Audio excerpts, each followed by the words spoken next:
ஓம் தத்புருஷாய உத்மகே உதரதுண்டாய தீமதுன்னோ நந்தி பரசோதியாத். அனைவருக்கும் கோடான கோடி நமஸ்காரங்களை பிரம்மசக்தி சித்தர்வாக்கு ஜோதிடர் தெரிவித்துக் கொள்கிறேன். எல்லாரும் எப்படி இருக்கீங்க? சீரும் சிறப்புடன் சகல யோகங்களும் சகல செல்வங்களும் சிறந்த ஐஸ்வர்யங்களும் பெற்று சிறந்த வாழ்க்கை வாழ வேண்டும்.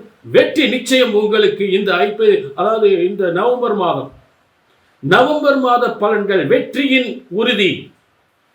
ஏனென்றால் இந்த நவம்பர் மாதத்தில் எந்த வருடத்திலும் எந்த மாதத்திலும் இல்லாத ஒரு சிறந்த அமைப்புகள், உங்கள் அனைவருக்குமே வெற்றி வாகை சூடக்கூடிய கிரக அமைப்புகள், உத்தியோகத்தையும் பொருளாதாரத்தையும் முன்னேற்றம் தரக்கூடிய பொன் பொருளை செல்வங்களை கொட்டி தருகின்ற குரு உச்சம் பெற்றிருக்கின்ற ஒரு அமைப்பு. அடுத்ததாக காலபுருஷ தத்துவத்துக்கு பாக்கியாதிபதி என்று சொல்லக்கூடிய குருவே உச்சம் பெற்றிருக்கிற ஒரு அமைப்பு. காலபுருஷ தத்துவப்படி தனகாரகன் என்று சொல்லக்கூடிய காலபுருஷனுக்கு 2ஆம் இடம் தனஸ்தானாதிபதி அந்த சுக்கிரனாகப்பட்டவன் சகல செல்வங்களும் சகல யோகங்களும் திருமண யோகங்களும் சொத்து சுகங்களும் சுகபோக வாழ்வை அளித்திரு சுக்கிரன் வலிமையோடு இருக்கக்கூடிய துளாராசியில் வலிமையோடு இருக்கக்கூடிய ஒரு சிறந்த காலம். சூரியன் புதனும் சுக்கிரன் 3 பேரும் சேர்ந்து காலபுருஷ தத்துவத்துக்கு 7ஆம் இடத்தில் இருந்து பல திருமண யோகங்களை தரக்கூடிய ஒரு சிறந்த ஐப்பசி மாதம். உயர்ந்த பதவிகளை தரக்கூடிய ஐப்பசி மாதம். ஐப்பசி மாதம் கார்த்திகை மாதம் சேர்ந்ததுதான் இந்த நவம்பர் மாதம். ஐப்பசியும் கார்த்திகை, ஐப்பசி 15 நாட்கள், கார்த்திகையில் 15 நாட்கள். இப்படிப்பட்ட யோகம் இருக்கக்கூடிய சிறந்த அமைப்புகள். அடுத்து செவ்வாயாகப்பட்டவன் பூமி யோகத்தையும் அரசியல் பதவியும் அரசியல் பெரிய மாற்றத்தை உருவாக்கக்கூடிய ஒரு சிறந்த யோகக்காரன் என்று சொல்லக்கூடிய அரசாங்கத்திற்கும் பூமிக்கும் அதிபதியான இந்த அதிகாரத்துவம் வாய்ந்த அரசியல் அரசாங்கத்திற்கு அதிகாரம் பெற்ற பூமிகாரன் என்று சொல்லக்கூடிய பூமி ஆளக்கூடிய தன்மை என்று சொல்லக்கூடிய ஒரு அரசாட்சி செய்யக்கூடிய ஒரு தகுதியை ஏற்படுத்தக்கூடிய எல்லாருக்கும் பூமி யோகத்தை ஏற்படுத்தக்கூடிய பதவி யோகத்தை ஏற்படுத்தக்கூடிய செவ்வாயாகப்பட்டவன் ஆட்சி பெறுகின்ற காலபுருஷ தத்துவத்துக்கு 8ஆம் இடத்தில் பல சொத்து சுகங்களை அள்ளித் தருகின்ற இடத்தில் செவ்வாய் ஆட்சி பெற்ற ஒரு நவம்பர் மாத பலன்கள். ஆக ஐப்பசியில் 15 நாட்களும் கார்த்திகை 14 நாட்களும் சேர்ந்த ஒரு சிறப்பான நவம்பர் மாத பலன்களை அற்புதமாக எல்லா ராசிக்குமே அதிரடி யோகத்தை ஏற்படுத்தப் போகின்றது. அதைத்தான் தெளிவாக பார்க்க போகின்றோம். நேயர்களே, இது பொது பலன். உங்க தனிப்பட்ட ஜாதகத்தை பார்க்கணும் நம்பருக்கு நோட் பண்ணிக்க, ஒரு அப்பாயின்மெண்ட் வாங்கி. நவம்பர் மாத பலன்கள் துலா ராசி நேயர்களே, உங்களுக்கான சிறந்த யோகத்தை தரப்போகின்ற ஒரு நவம்பர் மாத பலன்கள். ஆச்சரியப்படக்கூடிய அற்புதமான யோகத்தை பெறப்போகிறீர்கள் துலா ராசி நேயர்களே. அப்படிப்பட்ட மிகப்பெரிய வெற்றி அடையக்கூடிய இந்த நவம்பர் மாத பலன்கள். ஏன்னா ஒரு ஜாதகத்துக்கு அதாவது என்னத்தை போய் அதை பார்த்தேன், என்னத்தை அங்கே போய் பார்த்தேன், இங்கே போய் பார்த்தேன், அதை செஞ்சேன், இதை செஞ்சேன், ஒன்றுமே ஒத்து வர மாட்டேங்குதுப்பா, எதுவுமே சரியாக நடக்க மாட்டேங்குது அப்படின்ற வேதனைகள். என்னென்னமோ முயற்சி பண்ணி பார்த்துட்டேன், எதுவுமே நடக்கலை. அப்போ அந்த முயற்சிகள், உங்கள் முயற்சிகள் எல்லாம் மிகப்பெரிய முன்னேற்றம் அடையக்கூடிய வெற்றி அடைய போகின்றது. செல்வங்கள் எல்லாம் மிகப்பெரிய, அதாவது சாதாரண முயற்சி செய்து இது வந்தா போதுப்பா, பெருசா எதிர்பார்க்கல, எனக்கு இது கிடைச்சா போதும் அப்படின்னு நினைக்கக்கூடியவங்களுக்கு அதை விட 4 மடங்கு 5 மடங்கு அதிகப்படியாக கிடைக்கும் போது நினைச்சு கூட பார்க்கலப்பா, நினைச்சு கூட பார்க்கல, இந்த அளவுக்கு எனக்கு கிடைக்க நினைச்சு பார்க்கல, சூப்பர் அப்படின்னு சொல்லக்கூடிய அளவுக்கு உங்கள் வாழ்க்கை தலைகளாக மாறப்போகுது. எல்லாம் சூப்பர் பிரபாதம். ஆனால் நீங்கள் நினச்சி பார்க்க மாட்டீங்க. இது தரக்கூடியவர் யார் அப்படின்னு பார்த்தோம்னா 3-6க்குரிய குரு பகவான் உங்களுக்கு 10ஆம் இடத்துல உட்கார்ந்துருக்கார். உச்சம் பெற்று உட்கார்ந்துருக்காரு, சும்மா இல்லை, கடகத்தில் உச்சம் பெற்று உட்கார்ந்துருக்கார். ஆக இது என்ன செய்யும் கேட்டீங்கன்னா, நிறைய உங்களுக்கு ஆங்காங்கே பயணங்கள் உருவாக்கும். இடமாற்றம் உருவாக்கும், பயணங்கள் அதனால பல பயன்கள், பல யோகங்கள் பயணத்தை உருவாக்கி பல பயன்களை கொடுக்கும்.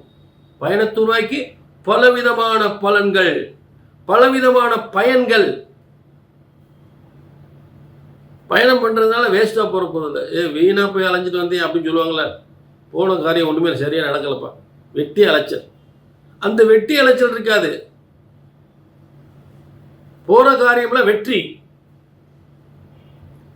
புதிய பொறுப்பு, புதிய தலைமை பொறுப்பு, புதிய நிர்வாகம், புதிய தொழில், புதிய வியாபார வெற்றி. செய்கின்ற காரியங்கள் அனைத்தும் மிகப்பெரிய வெற்றி அடையக்கூடிய நிலை. கொடுத்த பணம் வசூலாகக்கூடிய நிலை, கொடுத்த பணமெல்லாம் வசூலாகக்கூடிய காலம். என்ன 6ஆம் இடம் கொடுக்கல் வாங்க சம்பந்தப்பட்டது. 6ஆம் இடம், 3ஆம் இடம் எல்லாவித யோகங்களையும் முயற்சிகள் அனைத்தும் வெற்றி பெற்று மிகப்பெரிய ஒரு முன்னேற்றத்தை அடையக்கூடிய ஒரு இடம். 6ஆம் இடம் கடன் ஸ்தானம். யாருக்கு? பிறருக்கு கொடுத்த கடன்.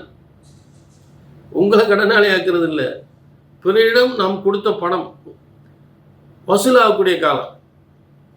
கொடுக்கல் வாங்கல் சம்பந்தப்பட்ட பிரச்சனைகள்லாம் தீரக்கூடிய காலம்.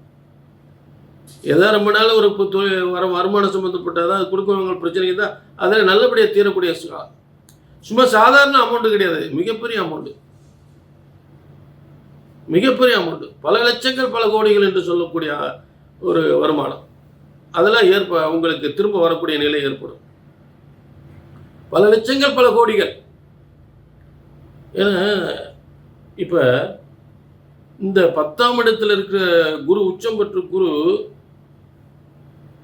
எங்க பார்க்கிறாரு, அந்த பார்க்குற இடத்துல என்ன கிரகம் இருக்குன்றது நல்லா கவனிக்கணும். துலா ராசிக்கு 2ஆம் இடம் தனஸ்தானம். அப்போ அங்கே செவ்வாய் உட்கார்ந்துருக்கார். செவ்வாய் சும்மா உட்காரல, விருச்சிக ராசியில் ஆட்சி பெற்று உட்கார்ந்துருக்கார். ஆட்சி பெற்று உட்கார்ந்துருக்கார். அப்போ தனஸ்தானம், தனம், வாக்கு, கல்வி, வியாபாரம், வருமானம், முன்னேற்றம். தனம், வாக்கு, கல்வி, வியாபாரம், வருமானம், முன்னேற்றம். அப்போ தனம் பெறுகின்ற இடத்துல செவ்வாய் ஆட்சி பெறும்போது, மேலும் தனகாரகன் உச்சம் பெற்று கடகத்திலிருந்து அந்த 5ஆம் பார்வையாக செவ்வாயை பார்க்கும் பொழுது எப்படிப்பட்ட வருமானங்கள் ஏற்படும்? வருமானங்கள் கொட்டி கொடுக்கும், அள்ளி கொடுக்கும். புரிஞ்சுட்டீங்களா? அப்போ பூமி யோகத்தை கொடுக்கும். ரியல் எஸ்டேட் பார்க்குறவங்களுக்கு அப்பா சூப்பர், பிரமாதம், டாப்பில் போயிடும். ரியல் எஸ்டேட் தொழில் பார்க்குறவங்க ரொம்ப சாப்பர், ரொம்ப ரொம்ப டாப்பில் போயிடும், பிரமாதமாக இருக்கும். கன்ஸ்ட்ரக்ஷன், கட்டிட தொழில் ரொம்ப அற்புதமாக அமைஞ்சிருக்கும். ஆக எத்தனையோ வீடுகள் கட்டி விற்காம இருந்த வீடெல்லாம் அப்படியே விற்பனை ஆகி போய்கிட்டே இருக்கும்.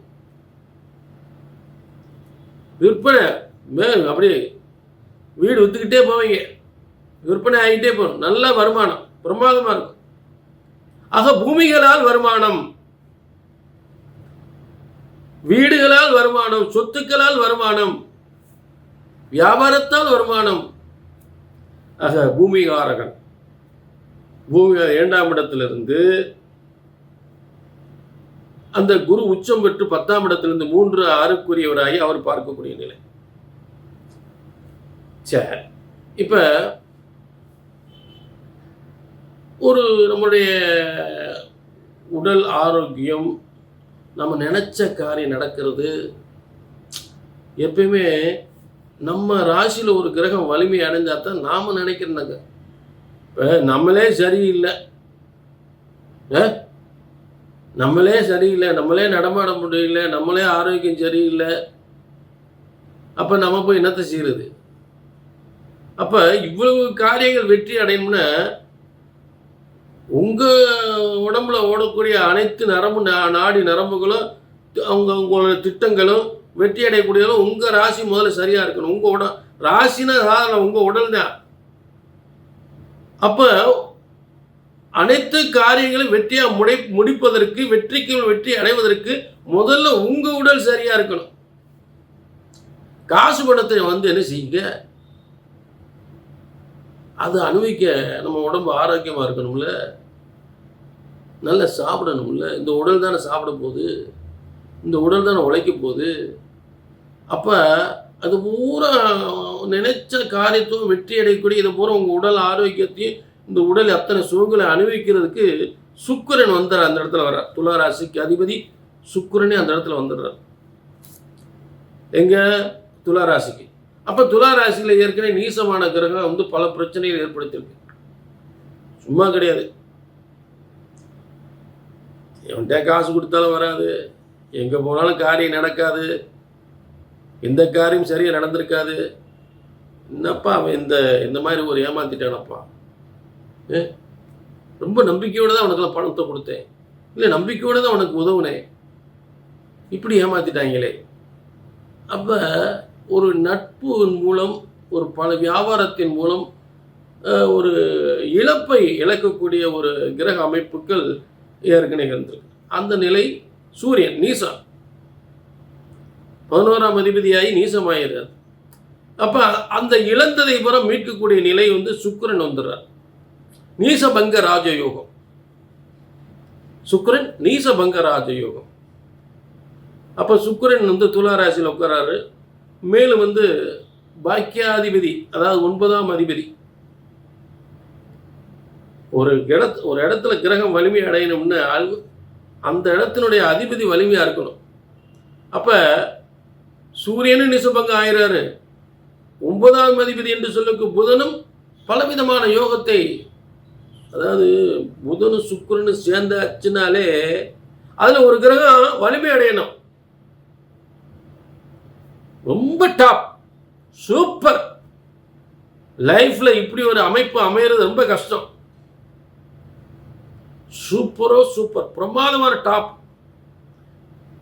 ஆக புதனும் சுக்கிரனும் சேர்ந்து சுக்கிரன் ஆட்சி பெற்று மேலும் ஒரு வாழ்க்கை ரொம்ப பிரகாசமாக போகுது. துலா ராசிக்கு மிகப்பெரிய பிரகாசமான வாழ்க்கை, அது சந்தேகமே கிடையாது. காசு பணம் கொட்ட போகுது, நினைச்சதை சாதிக்க போறீங்க, நல்ல பேரு புகழ கிடைக்க போகுது, அது எந்தவித மாற்றமே இல்லை. வாழ்க்கையில் இப்படி ஒரு யோகம் கிடைக்கிறது ரொம்ப கஷ்டம். அப்படிப்பட்ட யோகங்கள் உங்களுக்கு அமைஞ்சிருக்கு. ஆக துளாராசினர்களே, இது பொதுவான பலன். உங்கள் தனிப்பட்ட ஜாதகத்தை பார்க்கணும்னா கீழே நம்பர் இருக்கு, நோட் பண்ணிக்கங்க. ஏன்னா சிலருக்கு என்ன அப்படி சொல்கிறீங்க இப்படி சொல்கிறீங்க எதுவுமே நடக்கலை அப்படின்னா, உங்களுடைய சுய ஜாதகத்தில், உங்கள் தனிப்பட்ட ஜாதகத்தில் மோசமான தசாபுத்திகள், அதாவது தோஷங்கள் அதிகம் பாதிக்கப்பட்ட தசாபுத்திகள் நடக்கும்போது இங்கே நான் சொல்கிற பலன் எதுவுமே உங்களுக்கு நடக்காது. அப்போ உங்களுடைய வேதனை நியாயமானது. சரி, இதுக்கு யார் காரணம்? முன்ஜென்மத்தினுடைய கர்மவினை அடிப்படி உங்கள் தலையெழுத்தை பிரம்மன் எழுதியிருக்கார். பிரம்மன் தான் உங்கள் தலையெழுத்து எப்படிலாம் கஷ்டப்படணும் எழுதியிருக்கார். அதை எப்போ சரியாகும்னு அவரே எழுதி வச்சிருப்பார். இந்த காலத்தில் இதை அனுபவிச்சு இந்த காலத்தில் உங்களுக்கு இதெல்லாம் விடுதலை அடையும். இந்த கர்மவினையின் அடிப்படையில் எல்லாம் நடக்குது. இதெல்லாம் இப்போ அந்த கர்மாவின் அடிப்படையில் இதெல்லாம் இந்த காலத்தில் இந்த வினையெல்லாம் தீந்துரும், தோஷமெல்லாம் விளைகிறோம் அப்படின்னு உங்கள் பிரம்மன் எழுதியிருப்பார். இதை தெரிஞ்சுக்கணும். எப்போதான் எனக்கு நல்ல நேரம் பிறக்கணும், எப்போதான் நல்ல நேரம் பிறக்கும் அப்படின்னு தெரிஞ்சுக்கணும் அப்படின்னா கீழே நம்பருக்கு நோட் பண்ணிங்க, ஒரு அப்பாயின்மெண்ட் வாங்கிக்கணும். சரிங்களா? ரொம்ப பேருக்கு பிரச்சனைகள் இருக்கும், நிறைய பிரச்சனை இருக்குது. கல்யாணம் முடியல, கல்யாணம் முடிஞ்ச பிரச்சனையாக இருக்குது, குழந்தை இல்லை, ரொம்ப நாள் குழந்தை இல்லை, 10-15 வருஷம் ஆச்சு குழந்தை இல்லைங்க. நானும் ஒரு 10 வருஷத்துக்கு தொழில் பார்த்துட்டு தான் இருக்கேன். நல்லா வர்ற மாதிரி தெரியும், திடீர்னு விழுந்துக்கிறது. நிறைய கடன், இந்த கடன்லாம் எப்போ தீரும் தெரியல. இப்படிலாம் பிரச்சனை இருக்கும். இதெல்லாம் எப்போ சரியாகும்? கீழே நம்பர் இருக்கு, நோட் பண்ணிங்க, ஒரு அப்பாயின்மெண்ட் வாங்கிங்க. மீண்டும் ஒரு நல்ல நிகழ்ச்சியை சந்திக்கும் வரை உங்களிடமிருந்து விடைபெறுவது 18 சித்தர்களும் முனிவர்களும் உருவாக்கிய சித்தர் வாக்கு ஜோதிடர் பாலசித்தர். நன்றி, வணக்கம்.